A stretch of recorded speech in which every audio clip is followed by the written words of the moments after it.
Abbootiin dogoggorsaa jirta ammas. Eh? Waan kana sodaadheen. Maali wangeelaan dubbisu jira miti? Warri maal jiru jarri kana gaafa dubbisan. Ati kiristaanaa maali baare? Ati amanaa Yesuus waaqeettee ani singaa waan barreeffameen dubbisee miti ani. An waan si argisu irratti dhageettiirra amantaa? Waan si argisu jirra go. Yaa arge garuu ani kana sodaa kun dhaggeeffadhu fakkeenya hammanii waati jettu kun naagadeeraa si Okay, hubadheeraa. ansi wangeelaan dubbisu jira. Nin qaba baafadhuu na bira itti afaan hundaan nin qaba. Quraanas wangeelaas nin qaba naa jedhe si dubbisuutu jira. An waan dubbisu ittiin dabalu irraa hin hir'isu, okay? What? Yaa si dhageera wakkatti fufee akka ta'u. Argi mee baafadhu dubbisi. Wangeela biraa qabdi. Yoo Laafa na sobaan maan jirtu bakka sirrii dubbistu bana okay, nagara. hayyee goobas irra deebiin si dubbisa. Yo, go down, go. Sit down. Adurreen fi uummanni TikTok irraas nu cinqe. Okay. Akkana jedha. 22 Yohaannis 17:22 barattoonni Galiilaayaatti Yesuus biratti walitti qabaman. Yesuus akkana jedheen ilmi namaa harka namootaatti dabarfamee in kennama. Eenyutu dabarfamee kennama jedhe Yesuus? Waaqaatu dabarfamee kennama moo ilma namaatti dabarfamee kennama jedhe harka namootaa jettee? Akkatama jettu ilma namaadha. Akka ati jettu jinka akka wangeelli jedhutti harka dura laale kaabboo anaa miti. Eegaa ilmi namaadha akka wangeelli dhuftee. Okay, ilmi namaa san eenyu? Yesuus himi? Yesuus himi? Yaa Okay, Yesuus wayi dhugaa wayi in kijiba? maa kijiba maaliin kijibu? Yesuus akka ilma namaa ta'eef beeka moo akka waaqa ta'eef beeka? Asirratti akka boqonnaa kanaatti ittiin dabalin hiikaa Ilma namaa. Okay, goobas. Okay, 23 irraan dhaqa. Isaan in ajjeesu inni garuu guyyaa sadaffaatti du'aa in kaafama isaaniin jedhe. Kana irratti barattoonni baay'ee in gaddan. Ilmi namaa kun Yesuus kun barsiisu jira beeki. Du'a isaatii fi du'a ka'uu isaa barsiisu jira miti Yesuus. Ilmi namaa kun dabarfamee kennamee ajjeefamee guyyaa meeqaffaatti du'aa ka'a jedhe Yesuus. Guyyaa 3. Sadaffaa jedhe ka guyyaa sadaffaati. Waliigallee? Guyyaa sadaffaa ka'a jedhe. Asnaa barreeffadhu guyyaa sadaffaa ka'a jedhe barreessi. Bakka biraan si garsa akka hiikoo biraa. Faallaa. Akkuma gartee bara dhalootaa san siime faallaa. Guyyaa sadaffaatti ka'aa jedhee barreeffadhu. Guyyaa sadaffaa. Guyyaa iddoo biraa moo? Siin garsiisa ka'a. Siin garsiisa. Okay. Guyyaa sadaffaan hajii barreeffadhu. Amma guyyaa sadaffaatiif okay akkanumas har'a guyyaan si biraa meeqa? Qoy nin barreeffadha. Har'a guyyaan roobii wal kamis maal jedhaniin? Ameerikaan biraa Friday jedhaniin Thursday. Kamisa jimmata akkana lakkoon guyyaan har'a maali maqaan guyyaa si bira obbariin ganama isinii barreete kun maali? Jimaata ka. Jimmata maaltu ana? Qidaame dhufa ka. Qidaame Saaraddee jedhamu Saaraddee afaan Oromoo maali? Sanbata ka. Sanbata. Sandee noo? Dilbata. Okay. Hayyee kanuma nama si agalu yoon akkana siin jedhe hiika guyyaa dilbataatti mana kiyyatti wal agarra yoon siin jedhe guyyaa kam wal agarran siin jedhe? Dilbata maali? Guyyaa dilbata. Okay. Yoon akkana siin jedhe yoo eenyu hiika dilbata booda wal agarra yoon siin jedhe guyyaa kam jechuu? Wiixata jechuudha.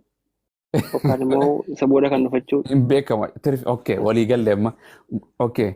Guyyaa sadaffaatti jechuu fi guyyaa sadii booda jechuun tokko afaan Oromootitti. Sadaffaa fi sadii booda jechuun tokkotti. Okay, goobasa ati ambassaano wallaahi lazii umrii dheeraadhu. Okay, boqonnaa amma kadhaynu kun sadaffaa jedhaa miti. Wangeela Marqoos naa banadhu. Marqoos mata dureelleen akkanuma dubbata. Marqoos 8:30 takkanaa bani.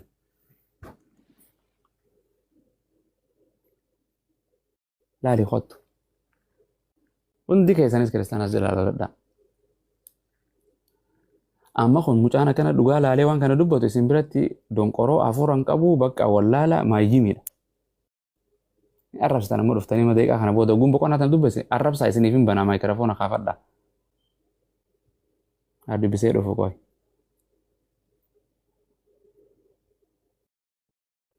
Taaptaap godhaa jiran mana maashaallah umrii dheeraadha. Mana kiyya kanaas har'a deebi'eeti faloo godha warra isirra jirtan Guyyaa 3 booddee jedha. Goobas Guyyaa meeqa booddee jedha? Guyyaa 3 booddee. Okay, kaan maal jedhe kaan boqonnaan kaan bakka dura dubbisne kaaywanni kaan. Guyyaa 3ffaa. Dubbii kana lachuu eenyuun dubbate? Yesuus maami? Okay. Akkumaan si jedhe harmeete Marqoos dhuga moo Yohaannis Yesuustu kijibe moo Wangeelaa kijibe moo Marqoostu wal rukutu akka ati hiikaa keetetti akkuma dhugaa dubbadhu. Yaa sirriidha tokko miti hiikisaa guyyaa 3ffaa fi guyyaa 3ffaa booda jechuun tokko miti. Thank you. Kanaaf ani wangeela akkamitti hin fudhadhu. Bos waan akkana kallatti Oromootiin beeka. Waan kana caalus agarsiisu. Amma kana akkamiin fudhata? Amma afaan namni shawwaduu danda'a. Namni afaan dhufee barsiisan amma kana asiif hin galu. Afaan akkana miti akkana waan biraa tottolchee qimama itti daddabalee tottolchee bayyaanota si godha. Akkamiin fudhata? Maali siin jedhu warri kaan yoo kana gaafatte maali siin jedhu? Warri kaan akkasiin jedhu yoomde yeroon kun gaafa du'aa kee booda moo gaafa duraa kee waan isaan jedhan mi'a kun haa dubbatan immoo warqii banadhu. Obsi dubbadhu yaa. Maal jettee? Boqonnaa lamaan kana akkam walitti araarsita? Yesuus guyyaa 3 du'aa ka'uu isaa guyyaa 3ffaatti du'aa ka'uu isaa mormii taate. Yesuus guyyaa hin dinne jechuun guyyaa 3ffaa kee moo guyyaa 3 booda kee? Guyyaa 3ffaatti du'aa ka'e Yesuus. Boqonnaan guyyaa 3 booda jettootaa amma dubbisi. Akkaataa itti barreeffamedha malee kun waan nama dhibaatu. Akkas akkaataa itti barreeffame. Kaanoo akkaataa itti barreeffamu markaanis akkaataa itti barreeffame. Kunis akkaataa itti barreeffame. Maarqoos hafuura qulqulluun barreesse moo hafuura qulqulluun hin barreessine? Hundi isaanii hafuura qulqulluudhaan barreessaniiru. Hafuura tokko qaban moo hafuura adda addaa qaban? Kennaa gara garaa qaban malee hafuura. Kennaas hin jenna anis kennaa addaan qaba. Hafuurri qulqulluun tokko moo hafuura adda addaatiin gaggeeffamanii barreessan? Hafuurri qulqulluun tokkodha kennaa gara garaa qabu. Tokko okay.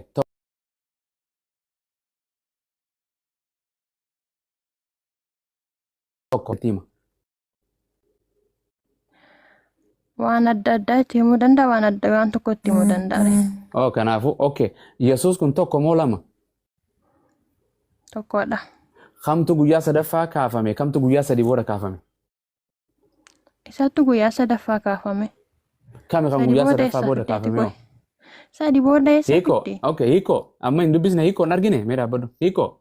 Yaa Maarqos keessaa 8 boqonnaa. Akkana jaan kun waan beekuu qabdu keessaa guyyaa 3 jedhame inni dubbatame sun raawwatame maalidha wanni biraa? Waan sin jedhe sin galte afaan dharagee amma hiiko waan akkasii galte hiiko atummaan dubbadhu mee peentee tana. Waan argite kan hiiko. Sirna luga isaa yoo ilaalte guyyaa 3ffaa boodaa fi guyyaa 3ffaa jechuun tokko miti. Immoo akkamitti waldhaa waaqatu barreessite waaqni dogoggora kan jedhudha. Akka dhaggeeffadhu mee. Guyyaa 3 du'aa ka'uu isaa dubbatameera moo dubbatameera jedhe barreeffameera akkuma ofaa keessallee akka inni guyyaa 3ffaatti du'aa ka'u. Guyyaa 3ffaatti du'aa ka'e maal rakkoo qabaayu? Galle barkoon qabdu hiikoo moo ati achi jirtu? Fakkeenya hamma nama falmu tokkoo fi maal jettee deebista guyyaa 3ffaa boodaa fi guyyaa 3ffaa kan jedhu. Boodaa fi 3ffaa maaltu walitti isin fide? Inni yeroo ta'e addaan guyyaa 3tti du'aa ka'uu isaati. Adama ustaaz amma waan kana maali amma kana namni dhaggeeffadhu ani si shawwaduu ni danda'a afaan Oromoo irratti mee dhaabbadhu warqii teessee kana. Nan dubbisa amma dubbisuun barbaade xiqqsiisa qofa. Dila amma wajjin jirtu eessa jirtati? Amma dilaan haasa hundi keessan as jirtani. Eessa jirtan? Aqliin teessan as hin jirtu bara. Hiika namni barsiisaan ustaanni faarfataan daaqonni dhufee shawwaduu danda'a kanarratti afaan Oromoo kan boodaa fi 3ffaa irratti. Maal garamitti sirreessuu danda'an danda'u kana waan biraa abbaan fadha yoon sin jedhe zaaree les akkanas jedha ganama kana za'a 3 irratti wal agarraa fi za'a 3 booda wal agarraa yoon sin jedhe tokko afaan Oromoo 3 ሰዓት ላይ ከ3 ሰዓት በኋላ tokko miti afaan biraatiin wanti kun akkasuma jedhanii Ingiliffatti akka jiru on Thursday boqonnaan Marqos Yohaan afaan Ingiliffatti yoo feete John 17 number 23 on Thursday Jesus was raised on Thursday jedha kan Mark 8:31 Jesus was raised after 3 days jedha. Ingiliffaa after 3 days fi on third day takkaa miti afaan addunyaatatu. Afaan Amaaraatittis afaan Ingiliffaattis dogoggora Yesuustu kijibe moo wangeelaan kijibe moo Maarqoos moo Maatiyoosi kijibe kanarraa kiristaanni abbaan fedhes beekanaa dubbatu.